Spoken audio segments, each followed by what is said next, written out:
도케력TV 댓글에 달린 걸 하나 보고 말씀을 드리겠습니다. 부모님들에게 굉장히 시사하는 바가 큰 댓글입니다.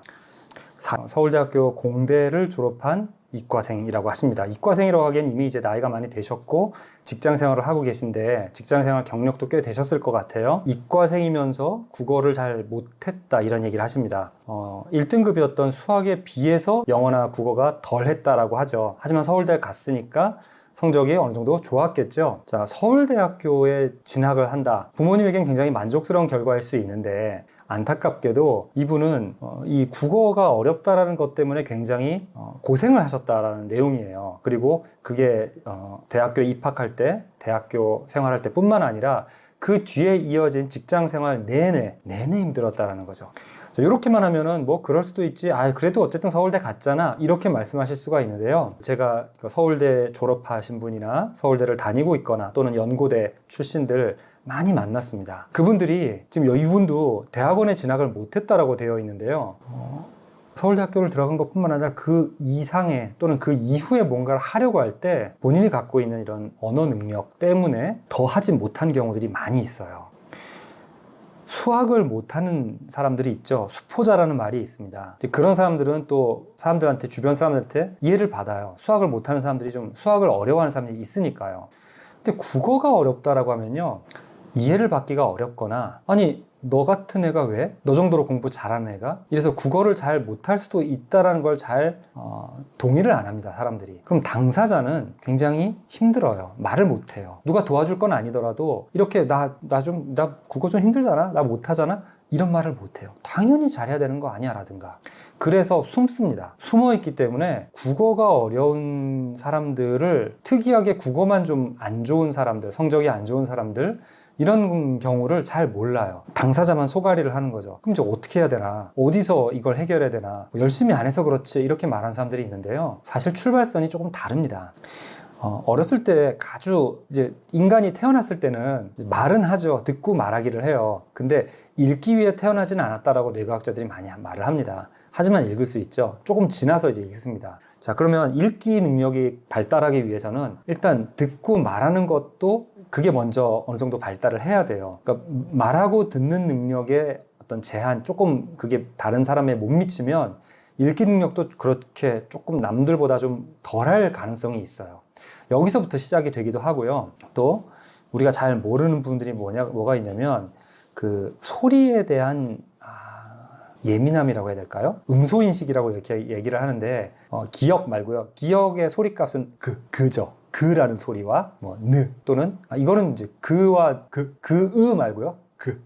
느 또는 무와 브 이런 소리 구분을 잘 못하는 경우, 또는 이 소리를 듣고 이 소리가 마음속에 이렇게 잔상처럼 남아있는 음운 작업 기억이 낮은 경우, 이게 대표적인 그 기초적인 어떤 소리를 처리하지 못하는 능력이, 그러니까 그런 능력이 약한 사람의 아주 대표적인 예인데요. 음운인식이라든가 음운 작업 기억이 낮은 거. 자, 요런 경우는요, 그러면 아예 글을 못 읽느냐? 그게 아니라 글을 읽는 그 출발선이 좀 다른 거예요. 그럼 이런 분들은 좀 더디게 시작을 합니다. 그러니까 남들보다 더 많은 언어 사용 경험이 있거나 더 이렇게 격려를 받는다든지, 그렇게 해서 출발점은 달랐지만 나중에 조금 더 가속도를 높여서 따라잡는 이런 일이 벌어져야 되거든요. 근데 그런 일이 안 벌어지면 처지는 거예요. 계속 처져요. 그냥 뒤따라오는 게 아니라 자기한테 힘든 것만 계속 하게 되니까 흥미도 잃고, 그리고 똑같은 읽기를 하더라도 배우는 게 적어요. 똑같은 글을 읽었을 때 어떤 사람은 그 글을 통해서 더 글을 잘 읽게 되는 한 10가지를 배운다면 이 사람들은 한 3, 4가지밖에 못 배우는 거예요. 그 상태에서 학년이 올라가서 더 수준 높은 글을 읽도록 요구를 받으면 점점 더뎌집니다. 자, 그래서 굉장히 어려움을 겪거든요. 그것처럼 이과인 분들은, 여기 이제 이분이 쓴 것 중에 어떤 얘기가 있냐면요. 가운데쯤이었는데.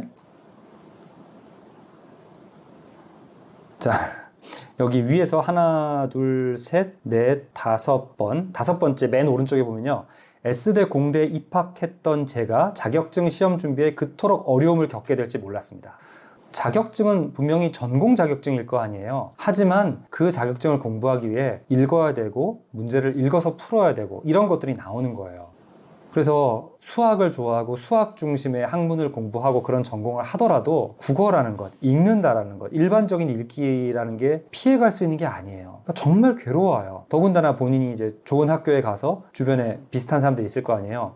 근데 또 이과는 다들 힘드니까 똑같지 않냐 생각하실 수가 있는데 다 잘하는 사람들도 많거든요. 운 좋게 분명히 출발선은 비슷했는데, 그러니까 수리적인 걸 잘하고 언어가 좀 약한 쪽으로 같이 태어났지만 어떤 사람들은 그게 자연스럽게 또는 의도적으로, 저는 그냥 퉁쳐서 운 좋게라고 얘기를 합니다. 그런 식으로 이게 보완이 되어 가는 사람들이 있어요. 그럼 그 사람들은 별로 어려움을 안 겪는 거죠. 그걸 보완할 수 있는 쪽으로 학습이 되어 왔으니까. 근데 그렇지 않으면 이런 식으로 힘든 거예요. 자, 그래서 소프트웨어 개발 직무로 사회생활을 시작하게 되었습니다. 지금 생각해봐도 소스 코드는 아름다운 언어 같습니다. 왜 그럴까요?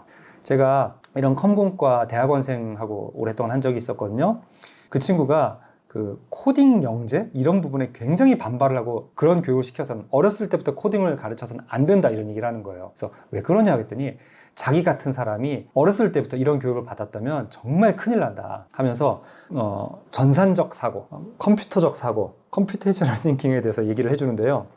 전산을 할 때, 코딩을 할 때는 이런 식으로 생각을 해야 된대요. 그러면서 선생님하고 제가 지금 이렇게 앉아 있지 않습니까? 자, 우리가 서로 자리를 바꿔보도록 이렇게 코딩을 해서 명령을 넣는다고 해봅시다. 그러면 사람들은 이렇게 생각을 안 해요. 그냥 일어나서 자리를 바꾸면 되잖아요. 근데 코딩을 하는 사람들은 한 사람이 일어난다? 그러면 지금 일어나서 어디에도 점유하고 있지 않는 상태가 돼버려요. 자리에서 이쪽 자리에 앉아 있다가 일어난단 말이에요. 그러면 이 사람을 옆자리 어딘가에 앉혀야 돼요. 서서 기다리고 있는 1과 0이 아닌 이상한 공중에 떠 있는 게 없는 거예요. 그러니까 저쪽으로 가 있는 거죠. 그 상태에서 이쪽 사람이 일어나서 일로 옵니다. 그럼 비로소 저 사람이 일어나서 이쪽에 앉았을 때 저기가 비는 거거든요. 그럼 이 사람을 일로 옮기는 거죠. 그러니까 이런 사람들한테는 자리를 바꿔 그러면 어디 가서 앉아 있어야 되는 거지? 이런 의문이 든다는 거예요.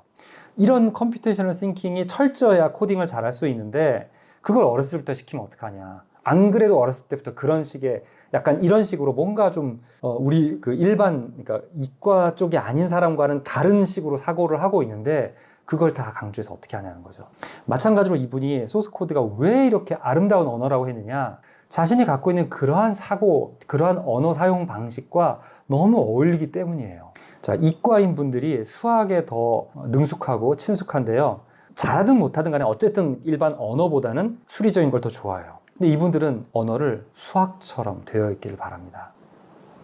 그래서 단어만 보더라도 그냥 1 아니면 2, 숫자 1 아니면 2, 그 외의 의미가 없단 말이에요. 근데 단어는 그렇지 않아요. 단어뿐만 아니라 여러 가지 표현도 그렇지 않습니다. 혹시 그 도케력TV 채널에서 이 댓글 갖고 한 영상을 이미 보신 분들은 아셨을 텐데, 거기 똑같은 얘기를 해요. 그러니까 똑같은 문장이지만 상황에 따라 의미가 다 달라지거든요. 근데 그걸 모르겠는 거예요. 도대체 파악할 수가 없어요. 그러니까 똑같은 말을 했을 때는 그냥 거기 써 있는 말 그대로의 의미기를 바라지만 언어 사용이 그렇지 않거든요. 그래서 제가 이런 얘기를 했었어요.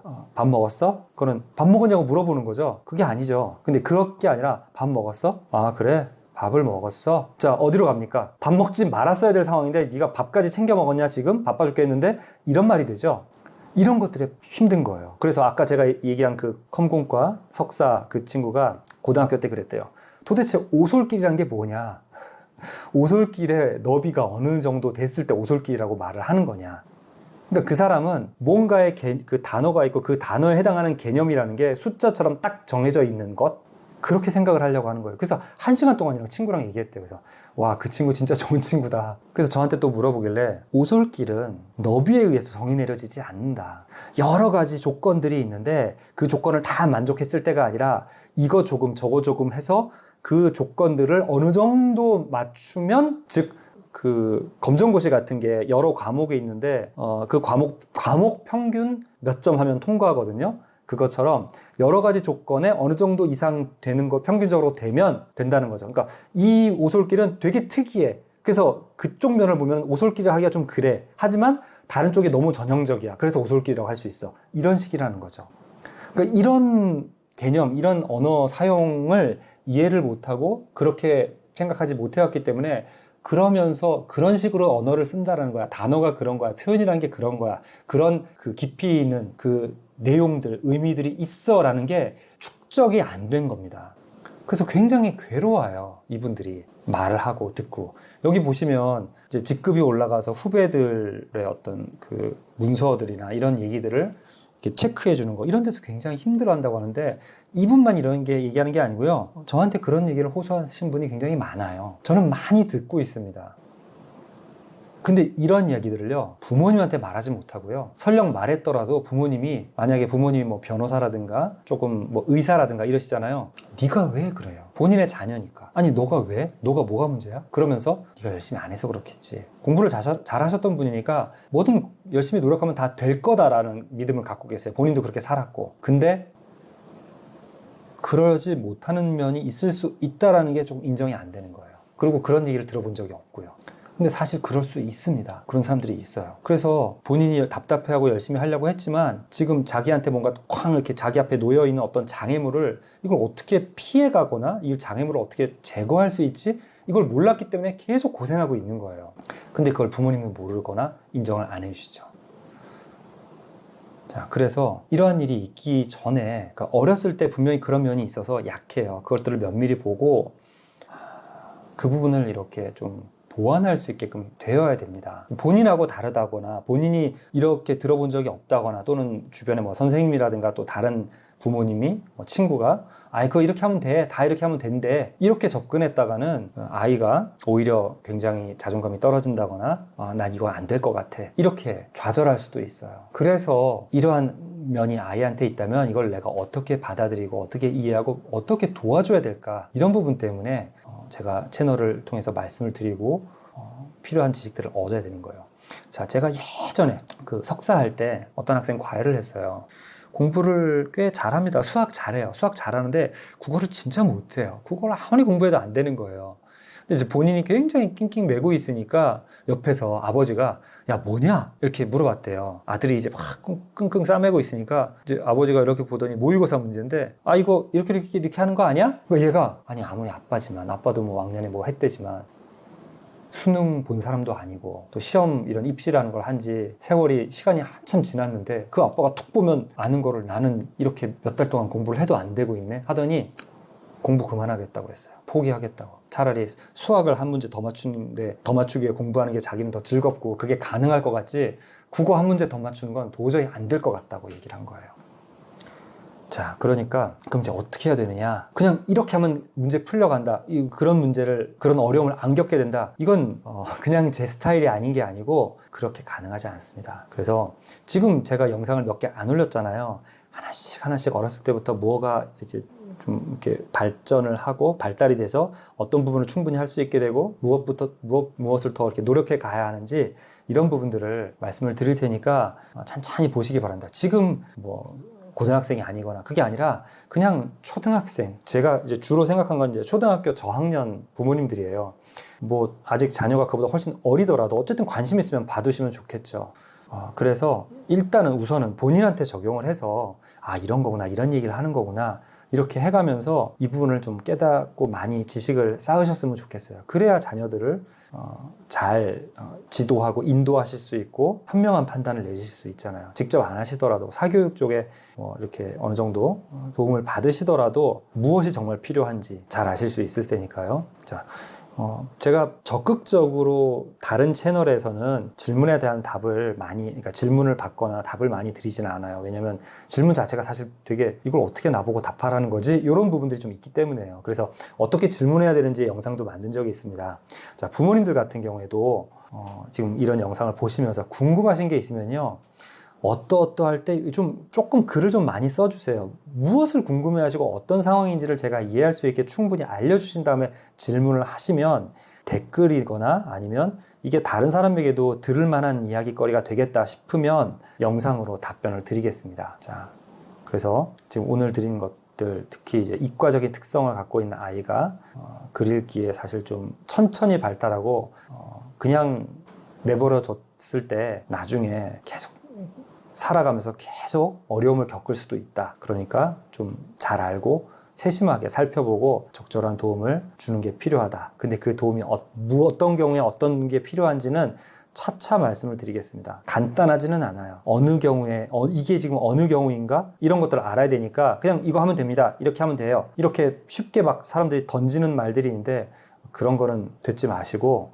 내 아이가 지금 요러 하다니까 그럼 이 부분이 좀 돼야 되겠구나. 요렇게 아실 수 있도록 충분히 관심을 가지고 계속 영상을 보시면서 공부라고 하긴 못하지만 어쨌든 그 부분에 대한 여러분의 지식도 좀 쌓으시는 게 필요합니다.